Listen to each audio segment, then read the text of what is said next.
हे रसायन असं होतं, एका बाजूला तुम्ही आरक्षणाच्या प्रश्नावर बोलताय म्हणून विनायकराव मेटेसारखा आपल्या मराठवाड्यातला नेता,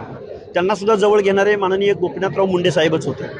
शेतकऱ्यांच्या प्रश्नावर काम करणारे राजू शेट्टी असतील, सदाभाऊ खोत असतील किंवा पाशा पटेल असतील, त्यांनाही जवळ घेऊन सोशल इंजिनिअरिंग करणारे किंवा महादेव जानकर असतील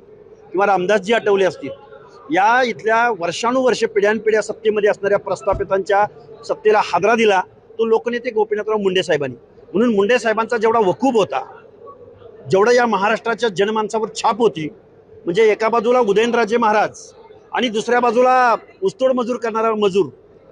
हे जे काही कामगारापासून ते महाराष्ट्राच्या छत्रपती शिवरायांच्या वंशजापर्यंत सगळ्यावर छाप असणारं नेतृत्व होतं ते म्हणजे गोपीनाथराव मुंडे साहेब. त्यामुळे आज रोजी मुंडे साहेब जर हयात असले तर मला वाटतं महाराष्ट्र जे गेल्या 2-3 वर्षामध्ये जे द्वेषानं वेगवेगळ्या जात समूहांना वेगळ्या कुत्सित भावनेनं जे बघतोय एकमेकाकडं, ती परिस्थिती महाराष्ट्रावर ओढवली